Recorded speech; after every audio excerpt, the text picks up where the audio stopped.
Hey, good morning, everybody. Welcome to April office hours. I sent out the April newsletter the other day and then started the May newsletter and went, oh my gosh, we're almost to May. Just trying to move stuff along even faster, it sounds like. So the topic for office hours today is talking about entities and how to deal with them, how to work with them, just like tips and things like that. You should be seeing the Sandbox Collective Access page on your screen. And as usual, I'm going to hop back and forth between the Sandbox and Fairfield, just because I know some of the things in Fairfield that I know are issues or things that I've fixed that we can see. Let me move us over here. Move this over a little bit. So entities are people or businesses related to our collections, whether it be object collections, archival collections, anything like that. It's either usually donors, owners, or creators. You can basically, but you can link them however you need to, and even put them in as, associated with a record or things like that. So the good thing about the way the system works is that this entity record is basically like an authority record. So you can attach one person and have one record for one person, and it'll attach and correspond and relate to all of your records however you want. And I know I've used in the past the example of down in Fairfield when we did our migration, and I had a couple of the Jennings folks and had like Bessie Jennings, Miss Bessie Jennings, Miss B Jennings, all of that. So I had to search for her in our old system, which was FileMaker at the time, search for that under all of those different aliases to make sure I covered everything. Now I can create one record for Bessie Jennings, and I can put in as alternate names all of those other names. So as soon as I search for any of those, I can relate them, which is very handy. And you only have to do one search instead of 5 different searches and trying to guess how somebody might have entered a name. So when you're creating a new entity record, you go, just do the regular new. So if you're going to the top and doing a new entity,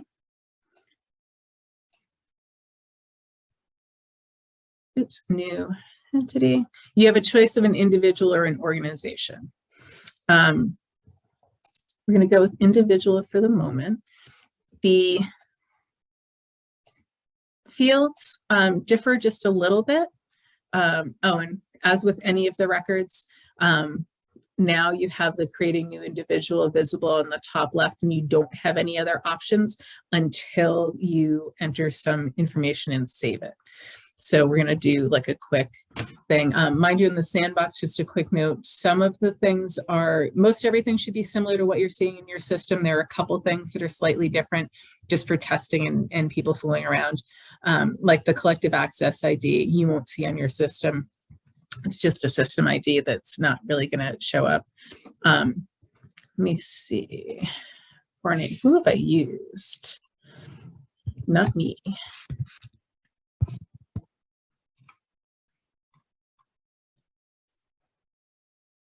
So we're going to create Daffy Duck. Now notice until I hit save, you don't see any of these options over here for the pages, the basic info, alternative names, and things like that.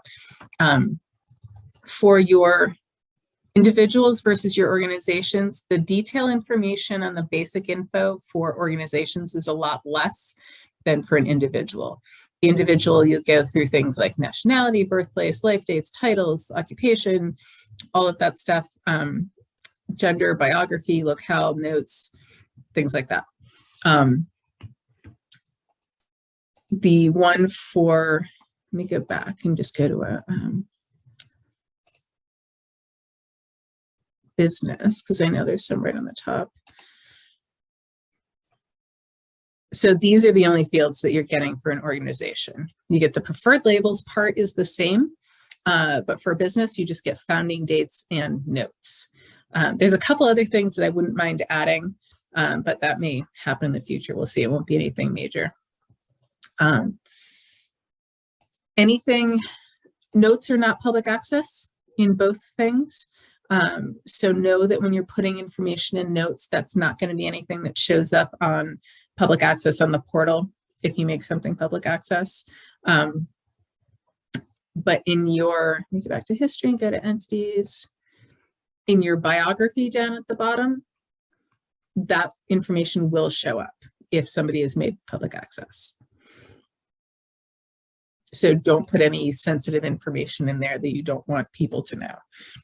For instance, if you had a married couple and they divorced or something like that, you may want to make a note for your own internal records. I would put that in notes. I would not put it in the biography. As with anything in the system, you don't have to fill in all the fields. If you don't have the information, that's fine. You can always add it later. I do like to use gender. This may be something given a lot of the pronouns, she, her, they, them, all that, that people are using as preferred. This may have to be added to at some point. Mostly I like to use it just to know how to address correspondence, or to say, because there's a lot of early names that you don't know if at the time it was male or female. And I think I've said this probably in a previous office hours. There was a person at my past museum, their name was Romanta Woodruff. And in my head, I was like, obviously this is a woman. So this portrait must be of a woman. And I'm looking for a woman's portrait. No, it's a guy. And I couldn't find the portrait on the rack for ages because I was looking for a woman. And it was actually a guy. So it's kind of good to know. It was something, some reason I hadn't put the record in yet. His name was in, but the record of the object wasn't in yet. So I didn't have like portrait of a man seated, you know, or something like that. That's why I like to use gender. When in doubt, you can always put unknown, but I think it's helpful for addressing things or for finding things in the collection.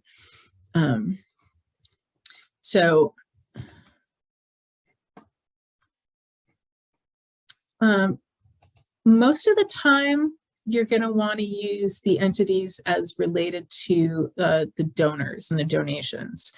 In a note about this, there's a lot of folks in your records, especially, you know, older historical societies that have been around for actually any of us, honestly, gifts were given in the name of somebody, you know, given as the couple. Mr. and Mrs. George Pratt is one that we have a lot at Fairfield.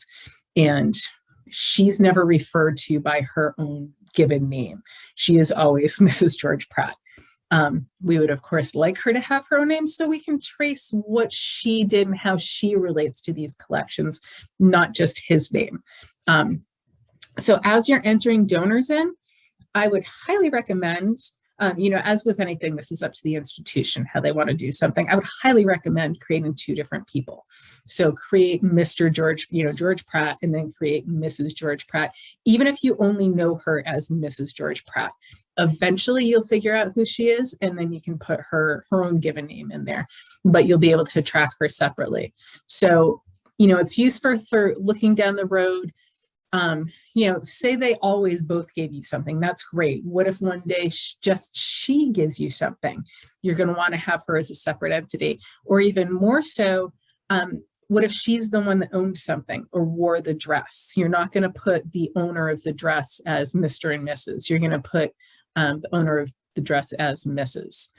The good thing is, I'm actually going to go to, I think the Pratts might be in the sandbox, actually. Let me check.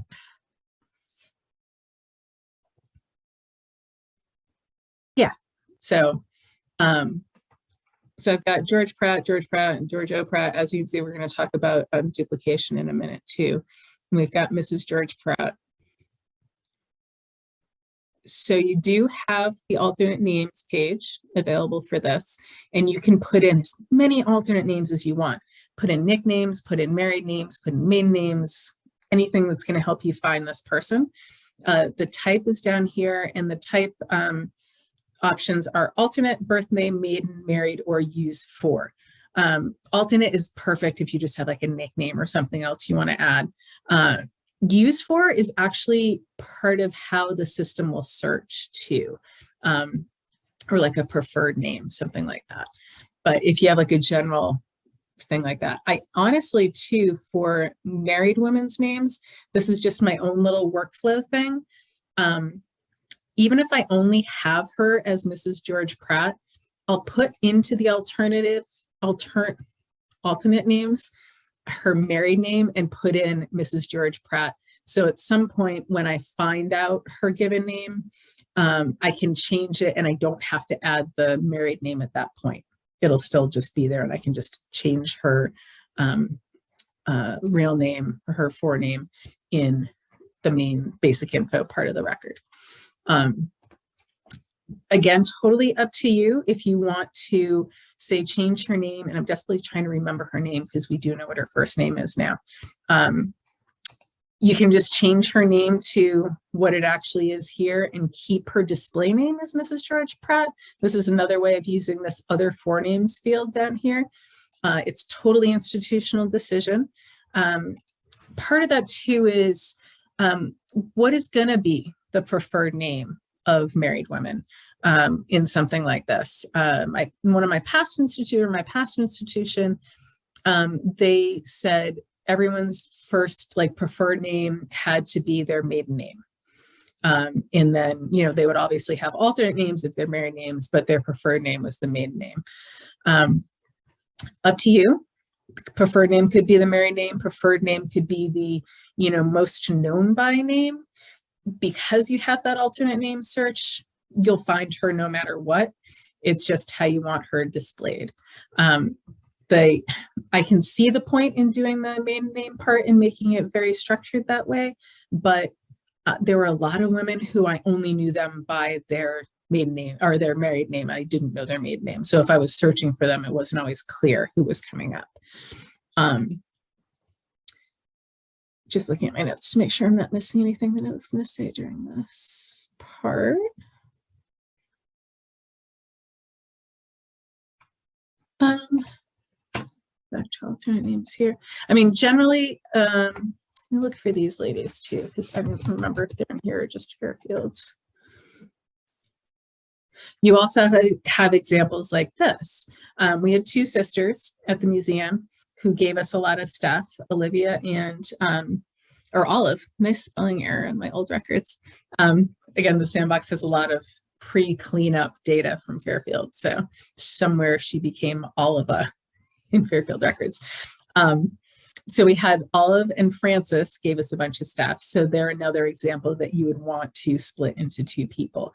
And they definitely, over the years at Fairfield, both gave us things individually. So in the credit line for something, I would still keep gift of, this is probably from both of them, jumping to one of the records. I didn't put it in. See, this is just from Olive on this one.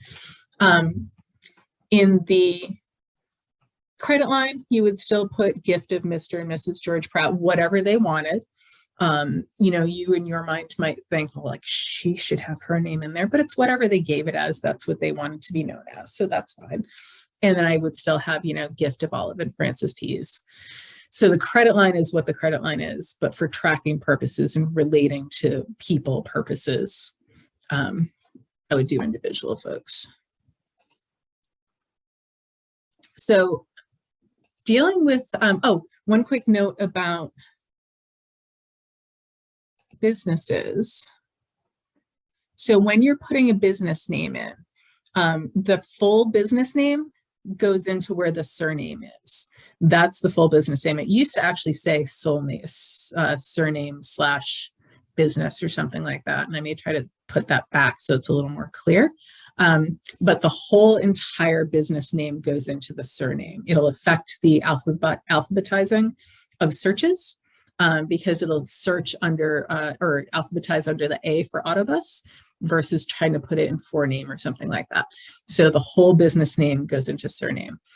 For anybody that has had data migrated, it's entirely possible that names got split out. So some places might have for this forename would say Autobus, middle name would be Drummondville, and surname would be like Limited. So that's something to go back and make sure that you kind of put all together. Oh, let me look at this question a second, Stephanie, because that's one of the things that I've wondered in the past or thought about in the past too, with adding fields to the organization part. So definitely go in and make sure that your business name is in that surname part and it shows up the way you want. Also, a quick note about changing women's names in the display.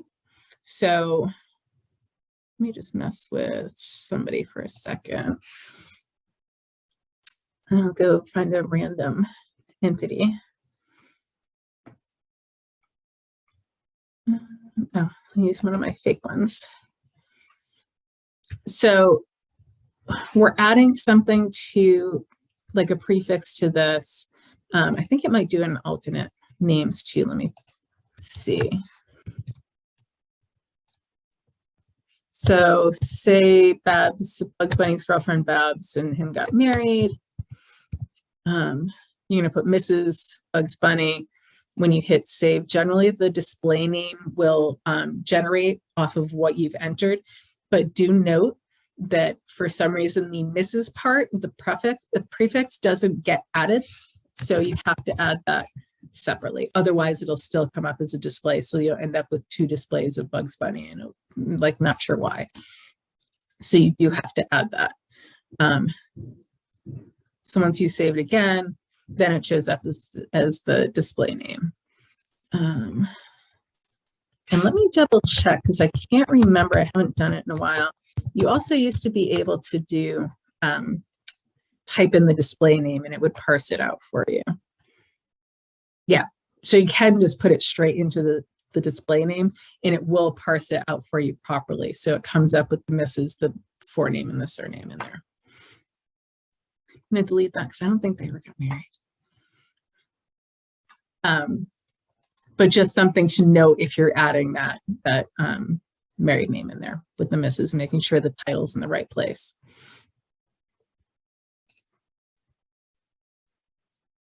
So dealing with duplicates in entities. Now if you haven't migrated data, don't automatically think you're not going to end up with a duplicate issue.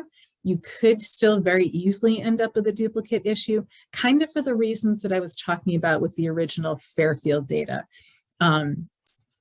You may have a lot of records that have different names printed, and we had a lot of, there's Miss Frame, Miss Florence Frame, I think there's a couple other ones like that, and the Jennings. We went through and tried to clean a lot of those up, but especially because I was new to Fairfield at the time, I wasn't willing to make the leap that somebody was the same person. So it's very like the Pease sisters. I could have seen Miss Pease and something else and assumed that they were one person. Like Miss Frame, I think she's one person. I'm pretty sure she's Miss Florence Frame, but I'm like still not 100% willing to jump on that bandwagon and change it. So you can very easily have to actually create what will end up being duplicate records, but just for the sake of being correct until you actually know the fact, you may have to combine them later on. There's a couple, oh, like here's one. I think I have to hop back to Fairfield for this.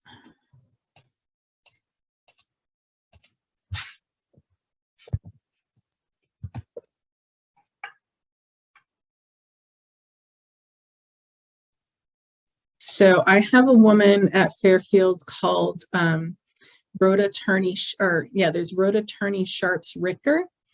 I've also got her under a couple other names, and I'm unsure if she's that same person because it's one of these, like her mother was Rhoda Turney, she married a Sharps, so then named her daughter Rhoda Turney Sharps, and then Rhoda Turney Sharps married a Ritker. I love genealogy. So the way that some of the documentation is, I'm not 100% sold that something is the junior versus the senior. So I don't want to change that yet until I've figured out for sure who's who. So I'm still entering as that one entity record and making a note to myself on the object, more research to be done. Is this, this person with this date or this person with the other date, before I combine them into one person. The good thing is, when you figure out the answer to that and you've got your main person chosen, who the actual record is, it's very easy to combine them and keep all of your data that you've entered without kind of blowing everything up. So let me go back to the sandbox. One of the big ones that we have too, that was in a million different ways, is Cyrus Sherwood Bradley. And he's linked to a bajillion different things at Fairfield. And I at least knew, so this is uncleaned up data, and I at least knew with him, he was one guy. I didn't have any other name issues with him. So I could just go in and delete him and add him, combine him with his other person. I know we've talked about this a little bit in previous. Someone had asked before when we talked about this, how do you know which one you want to combine? You basically just pick one, and you can kind of go from there. There's been a couple of tweaks to the system where even if you've got more data in one record than the other, you can now merge the data as well, along with just the associations with other folks.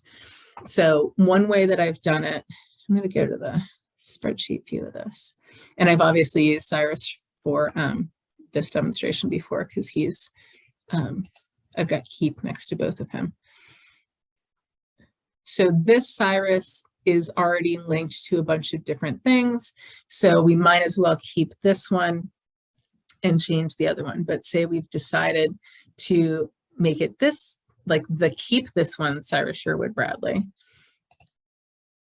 And say we wanted to get rid of this. So what I've done is just in the display name, just added a little keep at the end. Or depending on the way my workflow is going, I may have a delete this one because I had to do records and get back to something.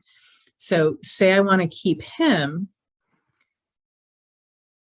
and add him to the other and merge him with the other guy. So I'm going to go hit delete.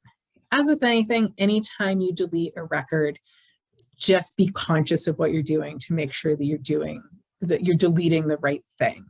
The system will double check with you a couple times. And honestly, with the way this is set up now, it's difficult to totally get rid of something accidentally. So if I want to delete this, the next message is going to come up, really delete Cyrus Sherwood Bradley Keep. This individual is referenced 19 times. It's just warning you that he's referenced in other records. So now the options that you have are, when deleting this individual, you can remove all references. So if you've got somebody that has no references and you just want to get rid of them, you can do that. Or you can transfer references. And when you see the little arrow, that's the little looking somebody up option. So I want to transfer references to the keep this one guy. So I'm going to select him. This is relatively new with one of the last updates, the also transfer metadata. So you can select that or unselect it. It'll automatically be selected. So that'll transfer any other biographical information and things like that to the record. So, okay, we've looked at this. Yes, this is what we want to do. So we can click delete. And it'll tell you, merge metadata from 2 entities for this one, transferred 18 relationships, and the other individual is deleted. So now if you look at our Cyrus Sherwood Bradley list, we've only got the keep this one list. But he's got all of those objects still related to him. If we just went to a random Cyrus Sherwood Bradley, hit delete, transfer, oh, he's referenced one time. You can either go back and see what he's linked to, or just assume that you want to keep the reference and just go through. Depends how much you want to have to do. So we're going to go Cyrus again. We've got 18 million again, but using the keep this one is an easy way to figure out which one's the main guy without having to move everything around 20 times. And then when you're done and you've got all the people deleted and merged that you need, you can just go back into Cyrus's record and just get rid of that, keep this one thing, and just have him have a regular name.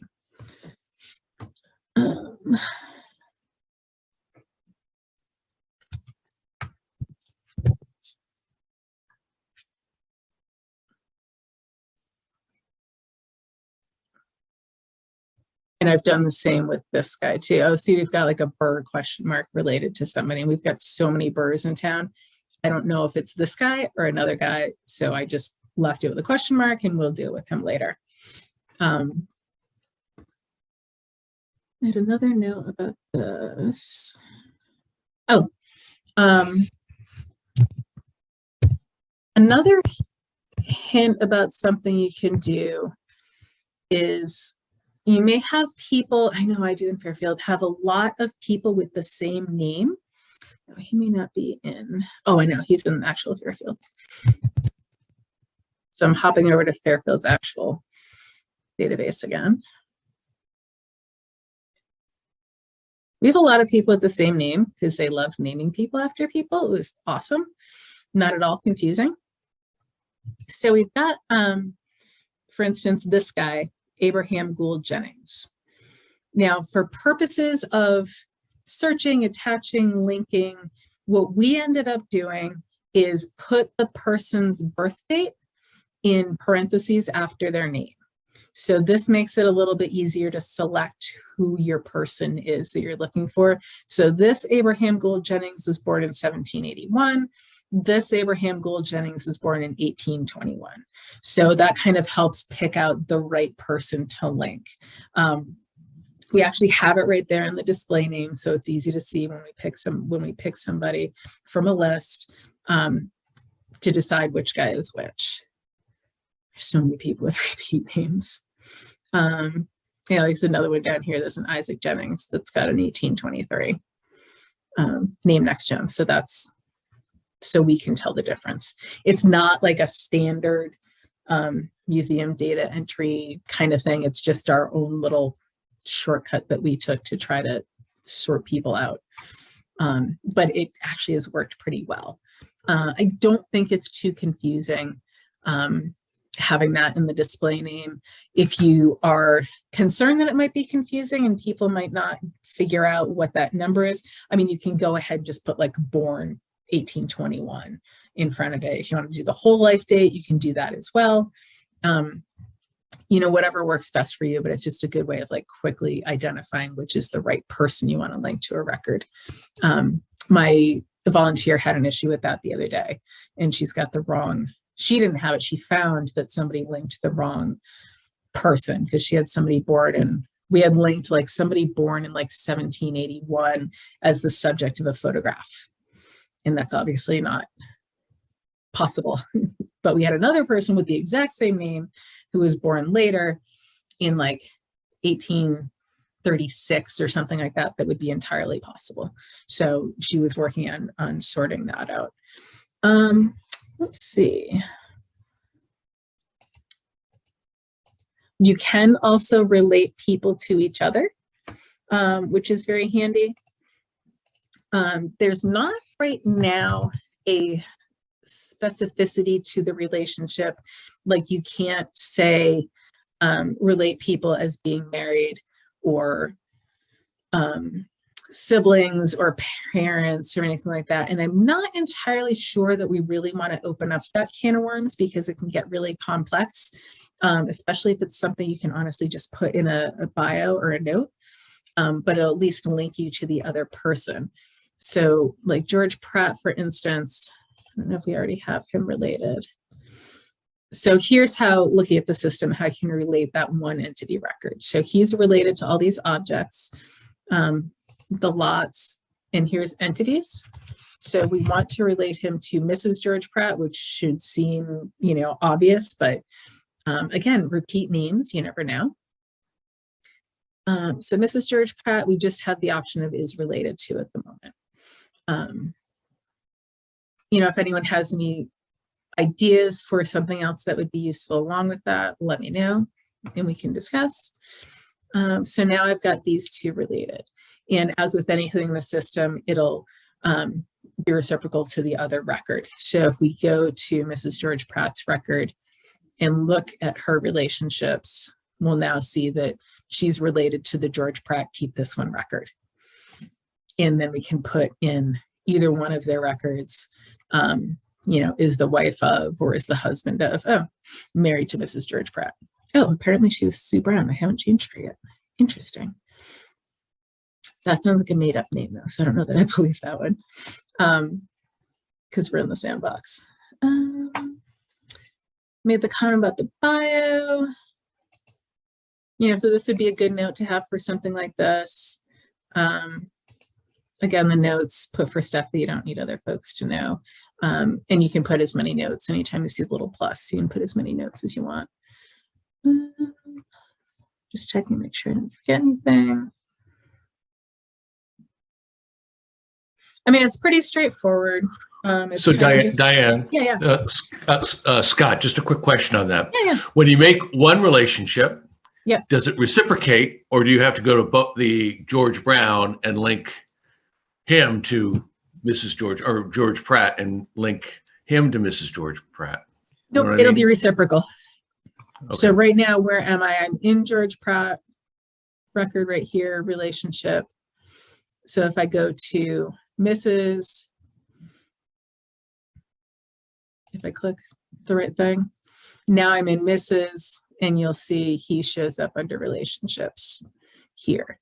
Now, if you have them, you know, related to their children and parents and all that stuff, that it will not bring everybody else along. You do have to do it on a one-on-one basis. So, you know, getting into a whole nother can of worms, it depends how your collection works. In the past at my other museum, we did have a group, like faux groups created for like the Pratt family, and specifically related to one specific Pratt family, for instance, and we would like relate all of them to that one family. So you could see all of the people under that. But it would still have to be like a one-by-one relationship. Let me go to Stephanie's question. And this is actually something that I had thought of, Stephanie. She asked, would it be possible to add an organizational history to the organization entity in the future? We have a lot of records of local companies, and it would be great to be able to add in company history and place of biography that would be accessible to people in the website or anywhere you suggest that information live.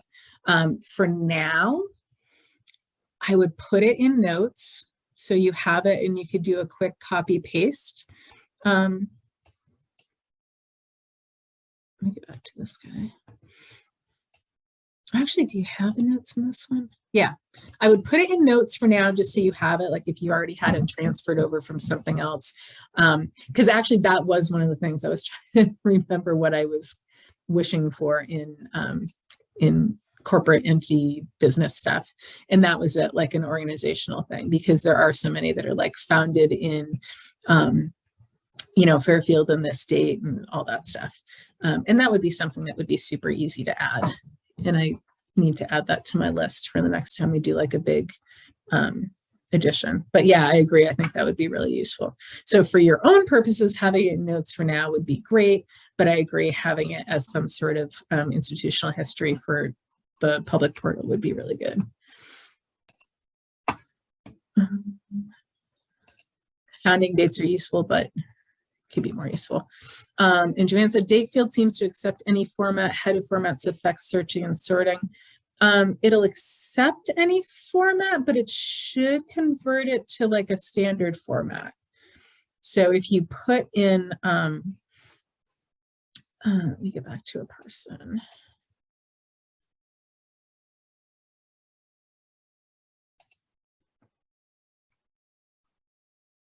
Life date.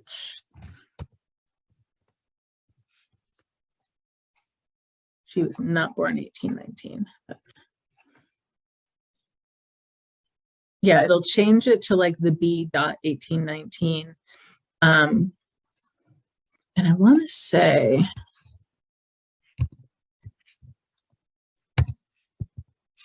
It should change this as well if you just do the regular like slash date thing. Yeah, it'll convert it to December 4, 1819. So it'll accept any format, but it'll take it as like a standardized format. Okay, thank you. Yeah. I know I've run across a hiccup in it before, and I can't remember what the hiccup was that it kind of threw it off. So if you find anything in particular as you're going, let me know, because it was ages ago and I don't remember.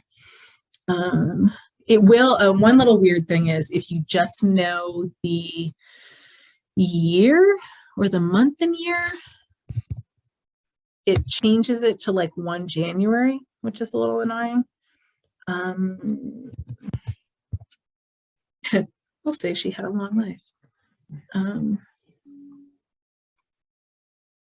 Okay, yeah, it changes and puts a day in there, which I wish it didn't, and just kept the month. I think it goes to like, because it's kind of interpreted as a death date, it goes to the last possible day of that time. As opposed to, I think if you put it in the birth part, it would say like December 1, 1819. Let's try.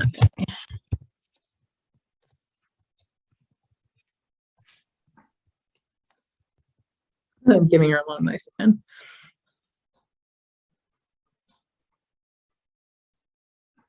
Oh, see, and now it's fine. Yeah, it's weird. It has that weird little quirk.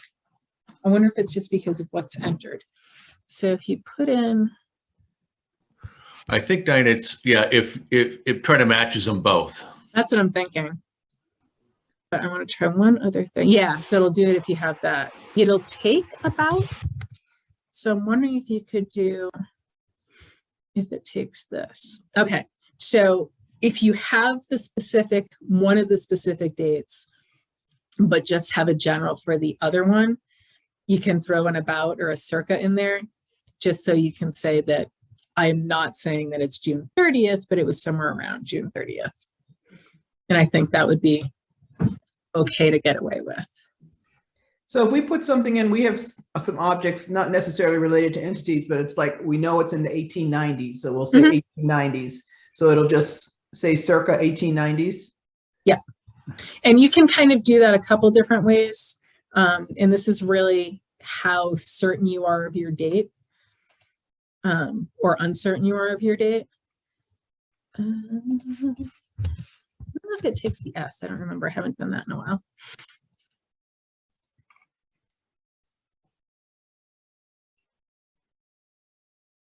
Yeah, so it'll just say, you can put in just 1890s. Did I say about?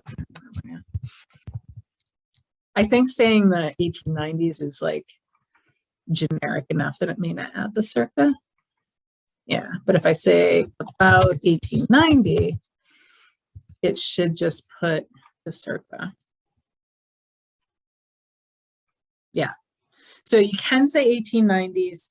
I'm unsure what that means for searching, but I can try to find out, only because a past system that I've worked in, it had it set so that if you put something like that, like a circa date or a like 90s date, it would include it in searches that were 5 years before or after that date. And that was customizable within that system.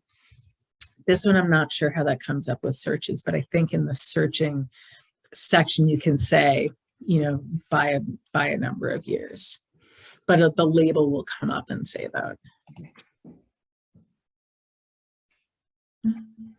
You can also say befores and afters, and it will take that, which I find really useful because my old system did not do that. So it'll say before 1890, and that will automatically search anything or be included in searches for anything before that. Actually, when you're searching, you can actually use before and after, the words before and after in your searches, and it'll come up with things for that.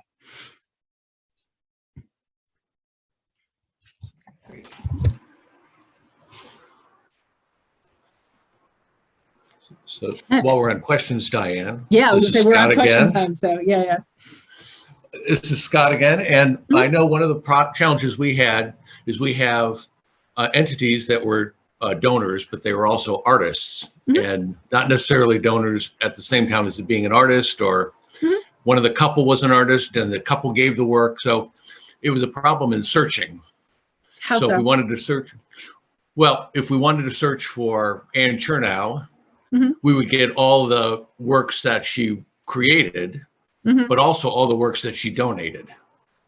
And Oh, if I we wanted to gotcha. look at her Okay. just as an artist, Mhm. it made a challenge with the search. So I don't know Mhm. if the search function has gotten more discrete, that you could pick created by Mhm. as the, in the search builder, Mhm. to just have, just pick the person as an artist or creator, as opposed to also getting all the things that were donated by that person. I believe you can. Let me try. Because I think she's got donations and objects. So you can look at relationships and probably see. Mm-hmm. So the things I'm going to try are in objects. You can filter things once you've done a search. There is also now the search builder, which may be the other option to do that, because it has very much more refined, sorry, it's like an advanced search, but like an uber advanced search. But I'm just kind of curious if it lets us do it here. Types will probably be, yeah, types of objects rather than physical objects.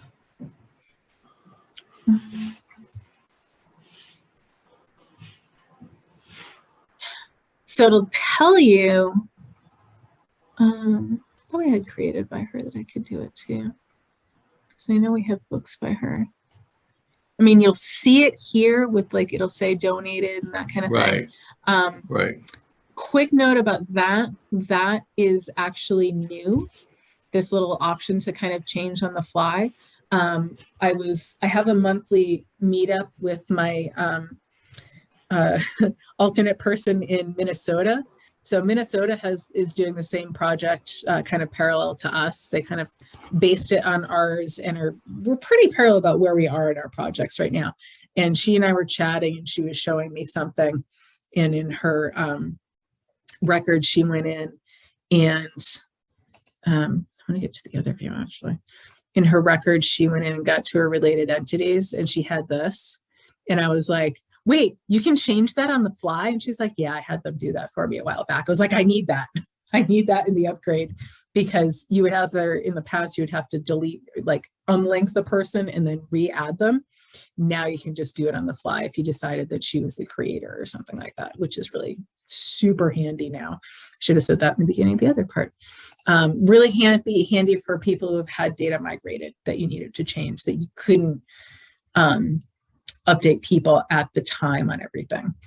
So back to your question, Scott, though, let me look.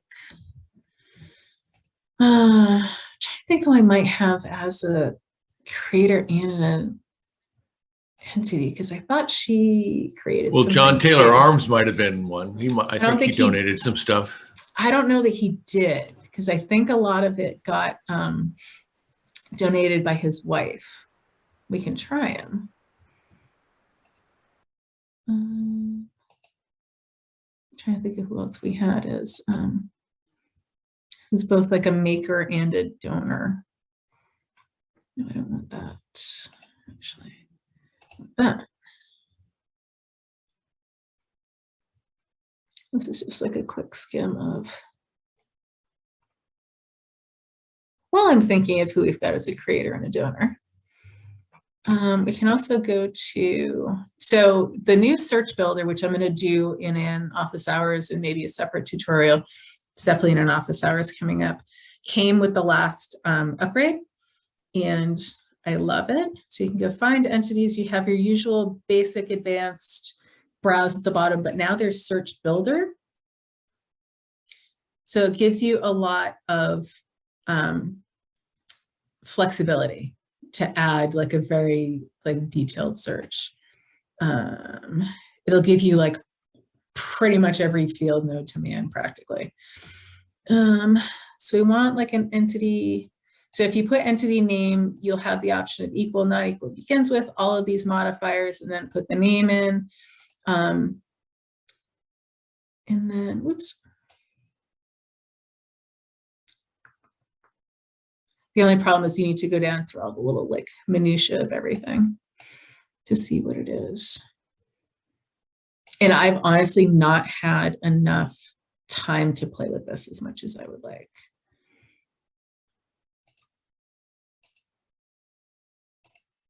Which I'll have to do before we do the office hours, so I have better examples. So you come up with one name, then you can add another line for your search. Oh, entity type, here we go. Oh, individual, no, I want the relationship type.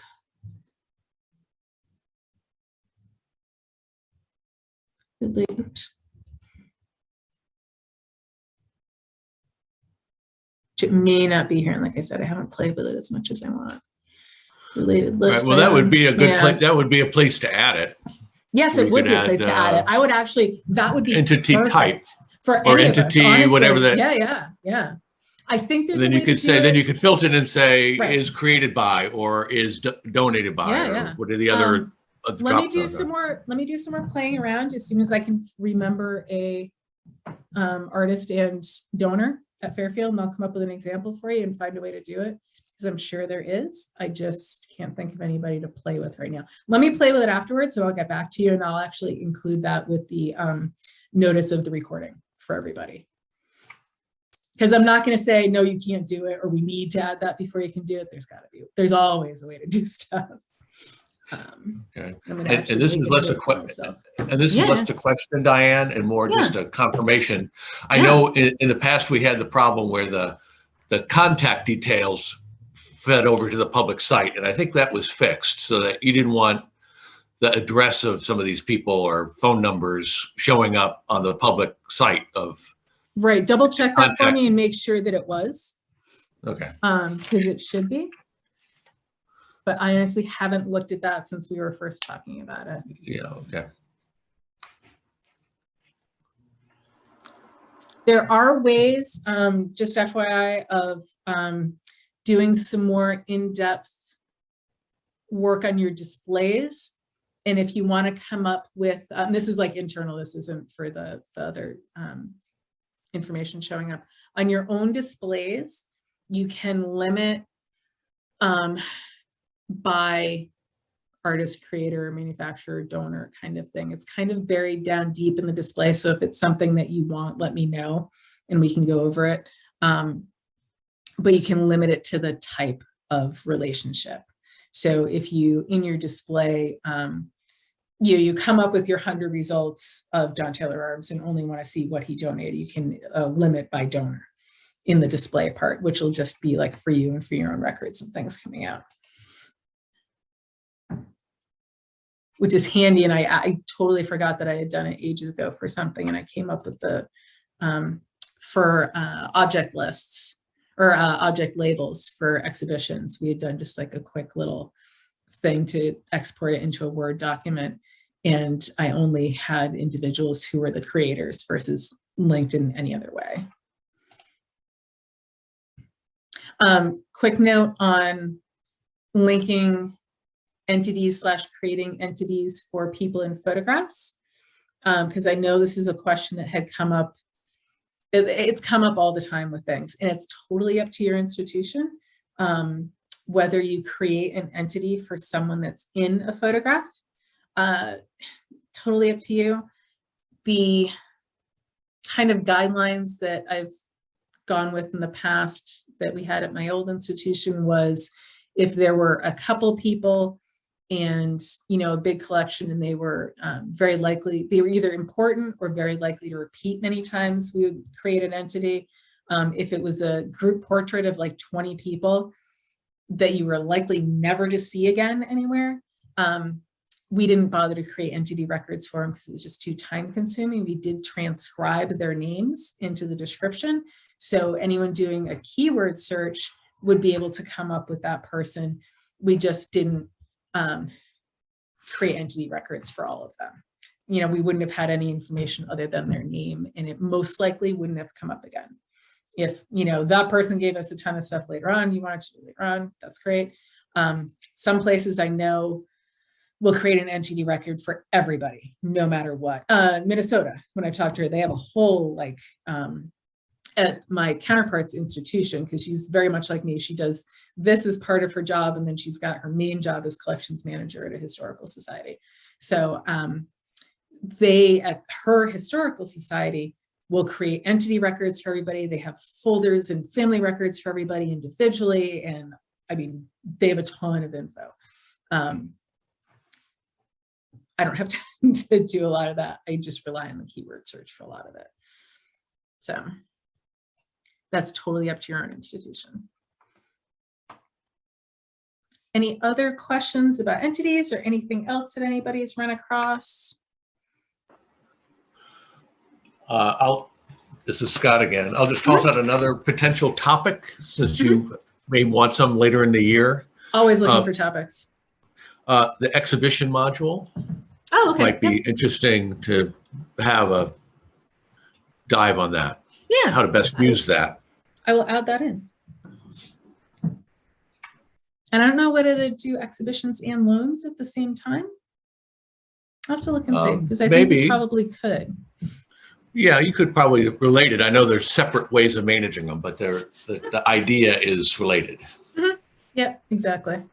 Yeah, let me add that in, because that might be good for, I don't think I have anything past July at this point. So yeah, awesome. Great suggestion. Thanks. Okay. Any other comments, questions, concerns, anything from anybody? No, thanks. Yeah, if we're good, then everybody go enjoy your day, catalog away. Okay, And thank you. thanks. I'll see you next month. Bye-bye. All right, bye now. Bye.